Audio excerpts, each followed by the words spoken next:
بسم الله الرحمن الرحيم. اللهم صل على سيدنا ومولانا محمد افضل صلواتك بعدد معلوماتك وبارك وسلم وصل عليه. بسم اللہ الرحمن الرحیم. عزیز طلباء کرام، مختارات من ادب العرب سے بحمد اللہ تعالی آج ہمارا 47واں سبق ہے اور مضمون اخوان الصفا کا آج یہ دوسرا درس ہے. تو بڑھتے ہیں اپنے سبق کی طرف. جی تو قبل میں ہم نے اخوان الصفا یعنی مخلص بھائی، اس کے بارے میں ہم نے پڑھا کہ ہرن بھاگتے ہوئے آئی اور پھر کوا، چوہا اور اسی طرح کچھوا، ان تینوں نے اس کو اپنے ساتھ ٹھہرا لیا، بلکہ ادھر پھر وہ سارے رہنے لگے. تو ان کا جو عریش تھا، صاحبان تھا، چبوترا، اس میں وہ سارے آپس میں بیٹھا کرتے تھے اور بات چیت کیا کرتے تھے، جیسے کہ مصنف نے ذکر کیا تھا. تو اب آگے مصنف رحمہ اللہ فرماتے ہیں فَبَيْنَمَا الْغُرَابُ وَالْجُرَزُ وَالصَّلَحْفَاتُ ذَاتَ يَوْمٍ فِي الْعَرِيشِ، کہ ایک دن جب چوہا، کچھوا اور کوا عریش پہ بیٹھے ہوئے تھے، غاب الظبی فَتَوَقَّعُوهُ سَاعَةً فَلَمْ يَأْتِ، ہرن غائب تھا، انہوں نے ایک ساتھ اس کا انتظار کیا لیکن وہ نہ آیا. فلما ابطأ اشفقوا ان يكون قد اصابه عنت، جب ہرن کو بہت دیر ہو گئی تو انہیں خوف ہوا کہ اس کو کوئی مصیبت نہ لاحق ہوئی ہو. فقال الجرز والصلحفاة للغراب، تو چوہے اور کچھوے نے کوے کو کہا انظر هل ترى مما يلينا شيئا، کہ کیا دیکھ ہمارے قریب کوئی چیز دکھائی دیتی ہے. فحلق الغراب في السماء فنظر فإذا الظبي في الحبائل متقنصا، کوے نے آسمان میں ایک فضا میں ایک گول چکر لگایا. اس نے دیکھا تو اچانک اس کی نظر پڑی ہرن پر کہ جو رسیوں میں جکڑا شکار ہوا پڑا تھا. فانتقص مسرعا فأخبرهما بذلك، چنانچہ وہ جلدی سے واپس پلٹا اور ان دونوں کو اس واقعے کی اطلاع دی، یعنی چوہے اور کچھوے کو. فقالت الصلحفاة والغراب للجرز، تو کچھوے اور کوے نے چوہے کو کہا هذا امر لا يرجى فيه غيرك فأغث أخاك، کہ یہ ایسا معاملہ ہے جس میں تیرے علاوہ کسی اور سے اس کے حل کرنے کی امید نہیں کی جا سکتی. فأغث أخاك، چنانچہ اپنے بھائی کی مدد کرو. فسعى الجرز مسرعا فأتى الظبي فقال له، بس چوہا تیزی کے ساتھ یا جلدی سے دوڑ کر ہرن کے پاس آیا اور اسے کہا، کیا کہا یہ اگلے سلائیڈ میں آ رہا ہے. جی اچھا جی، یہاں پر ایک ہی لفظ ہے عانت، قد اصابہ عانت. عانتا یعنت عنتن، یہ باب سمعہ سے یہاں پر استعمال ہوا ہے دشواری میں پڑھنے کے، اس معنی میں یہ آتا ہے. اور عنت یعنت تعنیتن باب تفعیل سے سختی کرنے کے معنی میں آتے ہیں، یا کسی پر کوئی ایسی چیز لازم کرنا کہ جس کا ادا کرنا اس کے بس میں نہ ہو، دشوار ہو، تو اس کو کہا جاتا ہے. اور اس کو باب تفاعل سے بھی لے سکتے ہیں. تعنت یتعنت تعنتن، تکلیف پہنچانا، اس معنی میں یہ آتا ہے. جی تو بڑھتے ہیں اگلے سلائیڈ کی طرف. کیف وقعت فی هذه الورطة وانت من الاکیاس، جب چوہا پاس آیا ہرن کے تو اس سے کہا کہ اب اس ہلاکت میں کیسے پڑے، حالانکہ آپ تو عقل مندوں میں سے ہیں۔ قال الظبی، ہرن نے جواب دیا، هل یغنی الکیس مع المقادیر شیئا، کہ کیا عقل مندی تقدیر کے مقابلے میں کوئی فائدہ دیتی ہے؟ فبینما ہما فی الحدیث اذ وافتہما الصلحفات، اس دوران کہ جب یہ دونوں اپنی بات کر رہے تھے، کلام جاری تھا ان کا کہ ان کے ساتھ لاحق ہو گیا یا ان کے پاس پہنچ گیا کچھوا۔ فقال لها الظبی، تو اس کو کہا ہرن نے، ما اصبت بمجیئک الینا، کہ ہمارے پاس آ کر تم نے اچھا نہیں کیا۔ ما اصبت بمجیئک الینا، آپ نے اچھا نہیں کیا ہمارے پاس آ کر، کیوں؟ فإن القانص لو انتهى إلينا وقد قطع الجرز الحبائل استبقته عدوا وللجرز أجحار كثيرة والغراب يطير وأنت ثقيلة لا سعي لك ولا حركة، کہ اگر شکاری ہمارے پاس پہنچا اس حال میں کہ چوہے نے رسیاں کاٹ دی ہو تو میں دوڑ کر اپنے آپ کو بچا لوں گی، اور جو چوہا ہے تو اس کے لیے پتھر بہت سارے ہیں، یعنی اس کے پیچھے چھپ جائے گا۔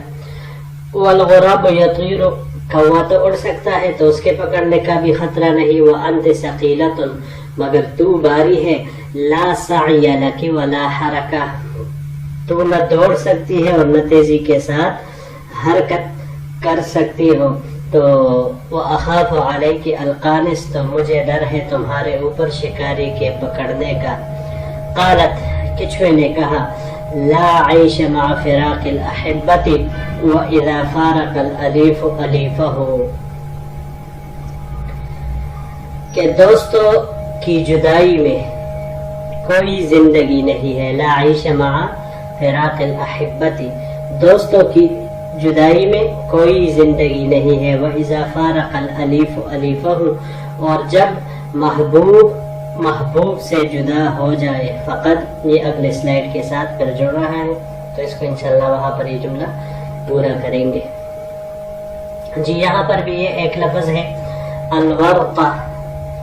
ورطہ یہ ہر انتہائی دشوار گاڑی یا ہلاکت کو کہتے ہیں کہ جس میں انسان پس جائے، اور وہ پسنا ایسا ہو کہ نکلنا پھر اس کا مشکل ہو۔ اس کی جمع ورطات بھی آ سکتی ہے، اور اس کے علاوہ ورات، یہ بھی اس کی جمع آ سکتی ہے۔ یہ باب افعال سے ایراطن، یہ آتا ہے ہلاکت میں ڈالنے کے معنی میں، اور اگر اس کو ہم باب تفعیل سے لیں تو توریطن آئے گا، یہ بھی ہلاکت میں ڈالنے کے معنی میں۔ معنی چاہے باب افعال سے استعمال ہو یا باب تفعیل سے۔ باب افعال سے ایراطن مصدر آئے گا، اور باب تفعیل سے توریطن، تو دونوں سے معنی اس کا ہلاکت میں ڈالنے کا آئے گا۔ جی اگلے سلائیڈ کی طرف بڑھتے ہیں۔ فقد صلب فؤادہ، تو اس کا دل مسلوب ہو جاتا ہے۔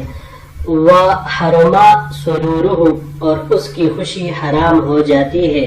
وغشی بصرہ، اور اس کی بصارت پر پردہ پڑ جاتا ہے۔ فلم ینتہ کلامہ حتی وافی القانص، بس اس نے ابھی اپنا کلام ختم بھی نہیں کیا تھا کہ شکاری واپس آیا، شکاری پہنچ گیا۔ ووافق ذلك فراق الجرز من قطع الشرک، اور اسی وقت چوہا تسمہ کاٹنے سے فارغ ہو چکا تھا۔ فنجا الظبی بنفسہ، تو لہذا ہرن نے خود کو چھڑا لیا۔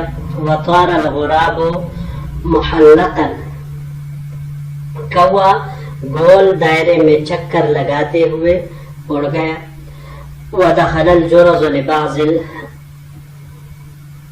الاحجار، اور چوہا وہ بعض پتھروں میں گھس گیا، یعنی اس کے پیچھے چھپ گیا. ولم يبق غیر السلحفاة، اور وہاں پر کچھوے کے علاوہ اور کوئی باقی نہ رہا. ودنا الصياد فوجد حبالته مقطعة فنظر يمينا وشمالا فلم يجد غیر السلحفاة تدب. جب شکاری نے قریب آ کر اپنے جال کی رسی کو کٹا ہوا پایا تو اس نے نظر کی دائیں اور بائیں، یعنی دائیں بائیں دیکھنے لگا. فلم یجد غیر السلحفاة تدب، تو کچھوے کے علاوہ اور کچھ بھی اس کو رینگتا ہوا نظر نہیں آیا، یعنی صرف کچھوے کو دیکھا کہ جو رینگتے ہوئے جا رہا تھا. فأخذها وربطها، پس اس کو پکڑ لیا اور اس کو باندھ لیا. فلم يلبس الغراب والجرز والظبي ان اجتمعوا، بس تھوڑی دیر نہیں گزری تھی کہ کوا، چوہا اور ہرن یہ جمع ہو گئے. فنظروا القانص قد ربط السلحفاة فاشتد حزنهم، تو بس انہوں نے دیکھا کہ شکاری نے کچھوے کو باندھ لیا تھا. فاشتد حزنهم، تو اس پر ان کا غم وہ بڑھ گیا. جی یہاں پر یہ لفظ ہے تدب، دبب سے ہے، دبب یدبب. باب ضرب سے دب یدب دبا و دبیبا، دونوں طرح کے مصدر اس کے استعمال ہو سکتے ہیں. یہاں پر بھی یہ باب ضرب سے آیا ہے، رینگنے کے معنی میں یہ آتا ہے. باب افعال سے اگر اس کو ہم لیں تو باب افعال سے ادبابا، ادبب یدبب ادبابا، یہ ہاتھوں پیروں پر چلانا، ہاتھوں پیروں پر چلانا اس کو کہا جاتا ہے. پہلے زمانے میں جب جنگیں ہوتی تھی تو اس میں ایک آلہ استعمال ہوتا تھا جسے دبابہ کہا جاتا تھا. ایک آلہ تھا دبابہ جس کو محاصرے کے دوران استعمال کیا جاتا تھا، اور فائدہ اور کام اس آلے کا یہ ہوتا تھا کہ اس کے اندر آدمی داخل ہو جاتے جو قلعے کی دیوار کے جڑ میں پہنچ جاتے، جو بالکل قلعے کی دیوار کا نچلا سطح ہوتا تھا تو اس میں پہنچ جاتے تھے، اور وہیں پر اس کے اندر رہتے ہوئے یہ لوگ وہاں پر نقب لگانے کی کوشش کرتے.